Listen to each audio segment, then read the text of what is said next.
ஓம் சரவண பவ. வேல் இருக்க வினை இல்லை, மயில் இருக்க பயமும் இல்லை. என்னிடம் பூரண சரணாகதியடைந்த பக்தர்களிடம் உன்னுடைய எல்லா பொறுப்புகளும் என்னுடையவை, உன்னுடைய எல்லா காரியங்களையும் நானே முன் நின்று நடத்துகிறேன் என்று கூறியுள்ளேன். பிரார்த்தனை நல்லதுதான், அது பக்தியை அதிகரிக்கச் செய்யும். ஆனால் என் பக்தனுக்கு எது நன்மையோ அதை மட்டுமே நான் அளித்துள்ளேன். பிரார்த்தனைகளை விடுத்து என்னிடம் பூரண சரணாகதியடைந்து பார். மற்றதை உன் தந்தையான நான் பார்த்து கொள்கிறேன். உன் மனவேதனைகள் மிக விரைவில் உன் மனதை விட்டு மறைந்து சென்றுவிடும். நீ நினைக்கும் அனைத்தும் நிறைவேறும். சங்கடம் கொள்ளாதே குழந்தையே. உனக்கு துணையாக உன் தந்தையான நான் எப்போதும் இருக்கின்றேன். நீ விதைத்த நல்ல செயல் என்ற விதைகள் விருட்சமாக வளர வேண்டிய நேரம் வந்துவிட்டது. அது கனி கொடுக்கும் காலம் மிக அருகில். அதை என்னோடு சேர்ந்து ருசிக்க நீ தயாராக இரு. உன் குடும்பம் என்றும் சீரும் சிறப்போடும் இந்த தந்தையின் ஆசிர்வாதத்தில் வாழையைப் போல குலை தள்ளி தலை தோங்கப் போகிறது. அவசரப்பட்டு செய்யப்படும் செயல்கள் எதுவும் அந்த இலக்கை சென்று சேர்வது இல்லை. நடந்ததையே நினைத்து கொண்டு இருக்காமல் நடக்கப் போவதை பற்றி யோசித்துப்பார். முயற்சி என்பது ஒரு விதை போல, அதை நினைத்து விதைத்து கொண்டே இருக்க வேண்டும். அதில் சில விதைகள் வளரும், சில விதைகள் மண்ணுக்கு உரமாகிவிடும். இதுதான் உலக நியதி. நடக்கும் விஷயங்கள் எதுவும் நம் கையில் இல்லை என்றாலும் நாம் விடாமுயற்சி செய்து கொண்டே இருந்தோம் என்றால் நாம் கண்டிப்பாக சரியான இலக்கை அடையலாம். அதை அடைவதற்கு அவரவர்களுடைய கடமையை செய்வது மட்டுமே பிரதிபலனாகும். பிரதிபலனை ஏதும் எதிர்பார்க்காமல் செய்யும் கடமை கடவுளை நெருங்குவதற்கான ஒரு வழி. பொறுமையும் நம்பிக்கையும் இருந்தது என்றால் நம் வாழ்க்கையில் எல்லா இன்பமும் நம்மை தேடி வரும். பிரச்சனையை பார்த்து பயந்து ஓடாதே. அந்த இறைவனின் மேல் பாரத்தை போடு. உன் தந்தையான என் மேல் போடு. வரும் பிரச்சனைகள் எல்லாம் வந்த வழியிலேயே ஓடிவிடும். என் செல்ல குழந்தையே, கடந்து போனதை குறித்து கவலைப்படாதே. அது கடந்து போனதே எதிர்காலத்தில் நீ கவலைப்படக்கூடாது என்பதற்காகத்தான். என் குழந்தையின் நலன் ஒன்றே என் குறிக்கோள். அதற்காக நீ சோதனைக்கு உள்ளாக்கப்பட்டாலும் உன் எதிர்கால வாழ்வு வளமானதாக அமையும். இது உன் தந்தையான என்னுடைய சத்திய வாக்கு. உன்னுடைய மனதிற்கு நிம்மதியை தரும் மாற்றங்கள் தான் இப்போது உன் வாழ்வில் நடந்து கொண்டிருக்கின்றன. விரைவில் உன் மனம் எதிர்பார்த்த அந்த நிம்மதியான வாழ்வை நீ வாழப்போகிறாய். இல்லத்தில் உள்ள பிரச்சனைகள் முடிவுக்கு வரும். உன் உள்ளத்தில் அடுத்து என்ன செய்ய வேண்டும் என்ற தெளிவான சிந்தனை பிறக்கும். உனக்கு நல்லதே நடக்கப் போகிறது குழந்தையே. நீ நம்பிக்கையோடு இரு, நல்லதே நடக்கும். இனிப்பான நிகழ்வுகள் எல்லாம் உன் இல்லத்தில் நடக்கப் போகிறது. உன் மனவழியை போக்கி உன் முகத்தில் புன்னகையை மலரச் செய்யும் செய்தி ஒன்று உன்னை தேடி வரும். இந்த நொடியை என்னிடம் ஒப்படைத்துவிட்டு மகிழ்ச்சியாக இரு என் குழந்தையே. ஏன் இவ்வளவு அவசரம் உனக்கு? உன்னுடைய வாழ்வில் எதை நினைத்தாலும் உடனே அதன் முழு பலனும் கிடைத்துவிட வேண்டும் என்று நீ அவசரப்படுகிறாய். நீ நினைத்தது நடக்கவில்லை, நாள் தள்ளிக்கொண்டே போகிறதே. என்ன நினைத்தாலும் நடக்காமல் போகிறது. இது போன்ற மனக்குழப்பத்திலிருந்து நீ முதலில் வெளியே வா. முதலில் நடப்பது அனைத்தும் நல்லதற்கே என்று நினை. நீ நிச்சயம் என் பரிபூரண ஆசிர்வாதத்தை பெறுவாய். நான் உன்னை என்றுமே கைவிட மாட்டேன் தங்கமே. நீ மனமுடைந்து போகும் அளவு உன்னை சோதனைகள் சூழ்ந்துள்ளது. நீ அவற்றையெல்லாம் துச்சமாக நினை. என்மேல் நம்பிக்கை இருக்கிறதல்லவா? உனக்கான நல்வழியை உன் கண்களுக்கு புலப்படும்படி நான் உன்னை அழைத்துச் செல்வேன். நம்பிக்கை ஒன்றுதான் துயரங்களை தீர்க்கும் மருந்து. முதலில் நம்பிக்கை தைரியத்தோடு இருந்த உனக்கு இப்போது நம்பிக்கை குறைந்து விட்டது. நீ அனுபவிக்க வேண்டியதை அனுபவித்துதான் ஆக வேண்டும். ஆனால் அதற்காக பதற்றப்படாதே, பயப்படாதே. ஏனென்றால் உன் தந்தையான நான் உன்னோடு தானே இருக்கிறேன். நம்பிக்கையோடு உன் கடமையை நீ செய். உனக்கான அந்த நல்ல நாள் நிச்சயமாக உன்னை தேடி வரும். மகிழ்ச்சி, ஆரோக்கியம், நற்பெயரோடு எல்லா செல்வ வளங்களையும் பெற்று சீரும் சிறப்புமாய் வாழ்வாய். அதற்கு உன் தந்தையான நான் பொறுப்பு. உன் தங்கமே, காத்திரு. நீ மேன்மேலும் வளர்ந்து வளர்ச்சியடையப் போகிறாய். யார் யாரெல்லாம் உன்னை வெறுத்தார்களோ, யார் யாரெல்லாம் உன்னை உதாசீனப்படுத்தினார்களோ, யார் யாரெல்லாம் உன் நம்பிக்கையை கெடுத்தார்களோ அவர்களை பற்றி இனி ஏதும் கவலைப்படாமல் இரு. உனக்கு நான் இருக்கிறேன். கோபம் வேண்டாம் குழந்தையே. தினம் தினம் நீ வழிபடும் என்னையே பல பேர் திட்டத்தான் செய்கிறார்கள். ஆனால் அதற்கு நான் பொறுமையாக இல்லையா? நீயும் காத்திரு. உனக்கு வரும் அனைத்தையும் நானே ஏற்பேன். என் அனுமதியில்லாமல் உனக்கு எதுவும் நடக்காது. எவரும் எதையும் நாடவும் முடியாது. கலங்காதே, அனைத்தும் பொடி பொடியாகப் போகிறது. கண்களை மூடிக்கொள்ளாதே. என் நாமத்தை உச்சரிக்கும் உன் மனம் எப்போதும் தெளிவாக இருக்க வேண்டும். இழந்ததையெல்லாம் நீ மீண்டும் பெறப்போகிறாய். உன்னை நாடி வரும் நேரம் இது. பிரிந்தவர் சேரும் நேரம். காத்திரு குழந்தையே, உன் கைகள் பல பேருக்கு உதவும் நேரம் இது. என் பக்தனுக்கு குறைகள் ஏற்படாமல் உன் தந்தையான நான் பார்த்து கொள்வேன். இருளை கண்டு நீ மிரண்டு விடாதே.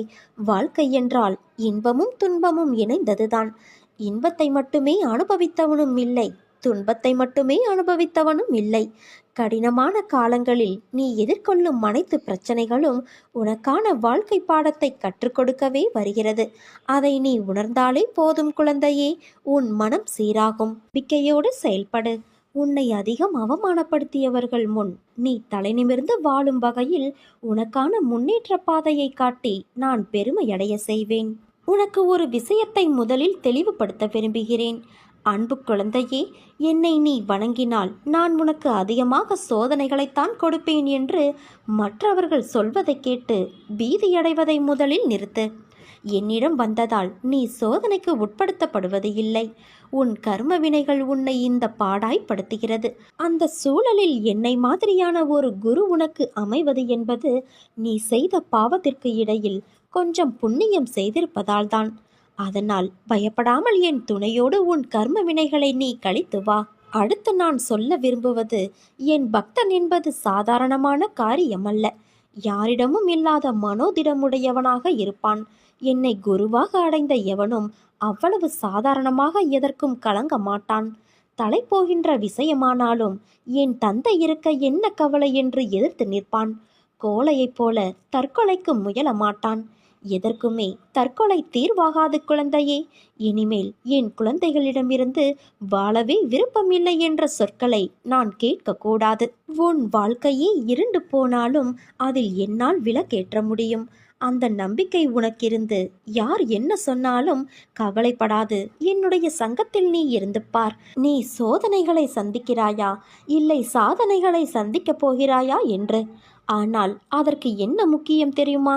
என்னிடம் நம்பிக்கையோடும் பொறுமையோடும் காத்திருக்க வேண்டும். சீக்கிரமே உனக்கு நல்ல வழி பிறக்கும். என்னை முழுவதுமாக நம்பு. அப்போது நான் உனக்கு இளைப்பாறுதல் செய்வேன். என்னிடம் முழு மனதோடு கேள். என்னிடம் உள்ள அனைத்தையும் நான் உனக்கு தருவேன். சோதனையும் வேதனையும் உன்னை சோர்ந்து போக செய்வதற்கு வருவதல்ல குழந்தையே, போதனை செய்வதற்காகவே வருகின்றன. போதனையை உணர்ந்தால் உனக்கு அனைத்தும் சாதனையாக மாறும். ஒவ்வொரு நிலையை நினைத்தும் நீ ஏன் வேதனைப்படுகிறாய்?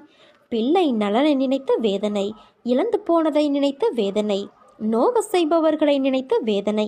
இப்படி வேதனை மேல் வேதனைப்பட்டு எதை சாதிக்கப் போகிறாய்? உன் கவலையால் எதையேனும் சாதிக்க முடிந்தால் அதை என்னிடம் சொல்லேன். கவலை என்பது உன் மனதை என்பால் திரும்பாமல் கட்டி வைக்கின்ற வலை. முதலில் இந்த வலைக்குள்ளிருந்து நீ வெளியே வா. அப்போது என் அனுக்கிரகம் உனக்கு முழுமையாக கிடைக்கும். என்னுடைய அனுக்கிரகத்தாலேயே உனது கிரகம் சரியாகும். ஒரு முறை இருமுறை விழலாம், ஆனால் நீ எழுந்து நின்று விட்டால் உன்னை வீழ்த்த வரும் எந்த ஒரு எதிர்மறையையும் உனக்கு நேர்மறையாய் அமையும். கீழே விழுவதை பற்றி கவலை கொள்ளாதே. தோள் கொடுத்து தாங்கி அரவணைக்க உன் தந்தையான நான் இருக்கிறேன். தன்னம்பிக்கையோடு எதையும் எதிர்கொள் குழந்தையே. நான் வரவில்லையே என்று நீ கவலைப்படாதே. நீ எவ்விதம் நினைக்கிறாயோ அந்த விதத்தில் நான் உன்னிடம் வந்து கொண்டுதான் இருக்கிறேன். ஆனால் அதை உன்னால் தான் உணர முடியவில்லை. என்னுடைய பக்தர்களின் ஒவ்வொரு செயலும், வாழ்க்கையின் ஒவ்வொரு நிகழ்ச்சியும் என்னாலேயே கவனிக்கப்பட்டும் உருவாக்கப்பட்டும் வருகிறது. வழி தெரியாமல் தடுமாறுகிறேன், வழிகாட்டு அன்னையே என்று நம்பிக்கையோடு நெஞ்சுருக நீ வேண்டினால் ஞான கண் திறந்து ஒளி காட்டி நல்வழி காட்டி உன்னை நான் காத்தருள்வேன். இன்று உன் எல்லா பிரச்சனையிலிருந்தும் விடுதலை தருவேன். நேற்று, இன்று, நாளை என முக்காலங்களில் வாழ்க்கையின் சாராம்சம் அடங்கியுள்ளது. நேற்று நீ கடந்தவை நேர்மறையோ எதிர்மறையோ அவைகள் உன் மனதில் பதிந்திருக்கும் அல்லவா? நேர்மறை உன்னில் ஆழமாக பதிந்தது என்றால் உன் மனம் திடமாக உள்ளது, அதன் வழி சரியே என்று அர்த்தம். அதே எதிர்மறை நிகழ்வுகள் பதிந்தால் மனம் திடமாக இல்லை என்று அர்த்தம். அது இன்று என்ற நேரத்தையும் நிம்மதியாய் வாழ விடாது. இன்று என்பது மட்டுமே நிதர்சனமான உண்மை. அதை நீ உணர்ந்து நேற்றைய பொழுதை திருத்தி வாழ முற்பட்டால் நிம்மதி என்ற தென்றல் வீசும் உன் வாழ்க்கையில். இன்று என்பது நீ வாழும் இந்த நிமிடம். அடுத்த நிமிடம் என்ன நடக்கப் போகிறது என்பது உனக்கு தெரியாது. அப்படி இருக்கையில் என்றோ நடக்கப் போக இருப்பதை நினைத்து கனவு காண்கிறாயே. உன்னை கனவு காண வேண்டாம் என்று நான் சொல்லவில்லை. ஆனால் அந்த கனவானது உன் வாழ்க்கைக்கு உத்வேகமுடையதாய் அமைய வேண்டும். உன்னுள் ஒரு எழுச்சியின் தீப்பந்தமாய் இருக்க வேண்டும். உன்னை மேலோங்க செய்யும் அளவிற்கு கனவின் சிந்தனை இருக்க வேண்டும். அப்படி இருந்தால் இன்றைய நேரம் சத்துள்ளதாய் இருக்கும். வாழ்வில் திருத்தி எழுத உதவும் ஒரே காலம் இன்று என்ற நேரம்தான். அதனால் இன்றைய நேரத்தை உனக்கு கொடுக்கும் பொற்காலமாக பார். உன் நிமிடங்கள் உனக்கு பெரிதாகும். பூவை படைத்தேன், ஆனால் அதை மண்ணிலிருந்து நேரடியாக படைக்கவில்லை. வேரின் ஊக்கமாய் இலையை தூணாய் பூவை தாங்க படைத்தேன். அதே போலத்தான் உன் நாளைய பொழுது என்பதை தாங்க நேற்று என்ற வேரை இன்று என்ற இலையை பசுமையாய் உணர்த்த சில சூழ்நிலைகளை நான் உனக்கு காண்பித்தேன். நீ உணர ஆரம்பித்து விட்டாய். அதனால்தான் என் வார்த்தைகள் உதிர்வது உன் செவிக்கும் மனதிற்கும் மூளைக்கும் எட்டுகிறது. நீ என் பரிபூரண அருளும் அன்பும் ஆசிர்வாதமும் பெற்ற என் செல்ல குழந்தை. வாழ்க்கையை நினைத்து நீ இப்படி திகைத்து நிற்கிறாயே. வாழ்க்கை பற்றிய திகைப்பு எதற்கு? என் பிள்ளையை எப்படி நான் திகைக்க வைப்பேன் சொல். வாழ்க்கை என்பது ஒரு தோற்றம், உன் குணங்களின் தோற்றம், உன்னை படைத்த தோற்றம் என தோற்றத்தின் அடிப்படையில் உன் வாழ்க்கையின் அடிப்படை விஷயங்கள் உள்ளது. அந்த தோற்றத்தை நீ எப்படி கைப்பிடிக்கிறாய் என்பதை வைத்தே உன் வாழ்க்கையின் பக்கங்கள் இருக்கும். அதை நீ மறந்து விடாதே. அந்த எல்லா பக்கங்களையும் உன் அன்னையான நான் தான் எழுதுகிறேன். உன் போக்கை நான் கவனித்து கொண்டுதான் இருக்கிறேன். என் கண்ணிலிருந்து இங்கு எதுவுமே மறையாது. என் குழந்தை, நீ நல்ல மனது கொண்டவர். உன் தவறுகளையும் நான் அறிவேன். அவை சரி செய்யவே நான் இந்த விளையாட்டை உனக்கு நடத்தி கொண்டு இருக்கிறேன். எதையும் அதிகமாக ஆராய்ந்து பார்க்காதே. வாழ்க்கையை நிம்மதியாய் வாழ முடியாது. உன் வாழ்க்கைக்கு உன் அன்னையான நான் பொறுப்பு. என் பொறுப்பில் உள்ள பிள்ளையை நல்ல வழியில் வழிநடத்தி வாழ்க்கை என்னும் பெருங்கடலை கடக்க செய்து கரை சேர்ப்பதுதான் ஒரு தாய்க்கு நிம்மதி. நீ கடக்கும் பாதை எப்படிப்பட்டதாய் இருக்கும் என்று நீ யோசிக்க வேண்டாம். அது உன் அன்னையான நான் காண்பிக்கின்ற பாதை. அதில் என் துணை உனக்கு உண்டு என்று மட்டும் நினை. உன்னை பாதுகாப்பதற்கே நான் உள்ளேன். என் அருளும் ஆசியுடன் கூடிய என் அன்பை பெற்ற குழந்தை நீ. உனக்காக நான் என்றுமே துணை இருப்பேன். நல்லவர் என்றும் தோற்பது இல்லை. என்னை நம்பியவர் என்றும் கைவிடப்படுவது இல்லை. உறவாய், உணர்வாய், உயிராய் நீ நிச்சயம் உயர்வாய் என் தங்கமே. நீ பிறந்தது வெற்றி மேல் வெற்றி பெறுவதற்காக, தோல்வியுற அல்ல. அப்படியே உன்னை தோல்வி வந்து அணைத்தாலும் அந்த தோல்வியை வெற்றியாக்க உன் மீனாட்சி தாய் நான் இருக்கிறேன் என்பதை மறந்து விடாதே.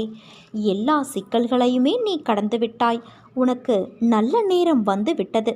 வாழ்க்கையில் நீ கேட்ட மாற்றம் உனக்கு கிடைக்கும். உனக்கான நேரம் தொடங்கிவிட்டது.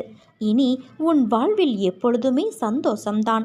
நீ நலமாகவும் வளமாகவும் வாழ்ந்து வாழ்வில் படிப்படியாக முன்னேறப் போகிறாய்.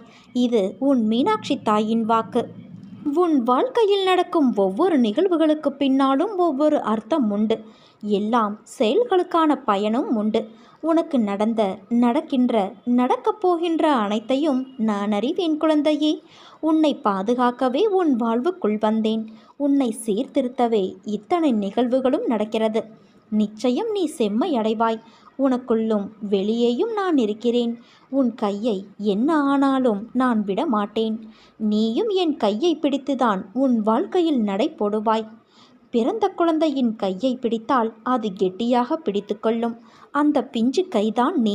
உன் கைக்கு துணை கொடுக்கும் கைதான் உன் அம்மாவின் கை. என்னால் உன் குடும்பம் ஆசிர்வதிக்கப்பட போகிறது. கவலையின்றி இரு. எத்தனை துயரங்கள் வந்தாலும் தளர்ந்து போகாதே. நான் உன் மனதில் ஆழமாக இருக்கும்போது எதற்கும் கலங்காதே. நீ மற்றவர்களைப் போல இல்லாமல் அனைவரது மனதையும் கவரும் அளவிற்கு நடந்து கொள்வாய். யார் எதை கேட்டாலும் தந்துவிடும் நற்குணம் இயற்கையாகவே உனக்கு உண்டு. உன்னை துரத்தியவர் மத்தியில் எதிர்த்து நின்று செயல்படுவாய். உன் துன்பங்கள் மறையப் போகிறது குழந்தையே. கர்ம பலன்களிலிருந்து நீ விடுபடப் போகிறாய். அனைத்தும் மாறப்போகிறது. எதற்காகவும் எந்த சூழ்நிலையிலும் கலங்காதே. எவரையும் கண்டு அஞ்சாமல் நீ நீயாக இரு. வேண்டியதை தருவதற்கு உன் அன்னையான நான் இருக்கிறேன். எதை வேண்டுமானாலும் செய். என் மீது நம்பிக்கை வைத்து முயற்சி செய். உன்னை அனைத்திலும் இருந்து பாதுகாத்து உன்னை வீழ்த்த நினைத்தவர் மத்தியில் உன்னை பார்த்து வியக்கும்படி செய்வேன். தொடர்ந்து பல கசப்பான அனுபவங்களை நீ பார்த்து விட்டாயல்லவா? பிரபஞ்சம் சில இனிப்பான நிகழ்வுகளை உன் இல்லத்தில் நடத்த இருக்கிறது. அது உன் எண்ணத்தில் உள்ள நேர்மறை சிந்தனைகளோடு இணைந்து செயல்படும். இந்த காலகட்டத்தில் எல்லா கசப்பான அனுபவங்களையும் மறந்துவிட்டு நேர்மறையாக எந்த நன்மை உன் வாழ்வில் நடக்க வேண்டுமோ அதை பற்றி நேர்மறையாக சிந்தனைகளை உருவாக்கு. இல்லத்தில் மகிழ்ச்சிக்கான இந்த தருணத்தை நீ மகிழ்ச்சியோடு ஏற்றுக்கொண்டு இயல்பாக இரு. உன் மனக்குமுறல் நான் அறிந்ததுதான்.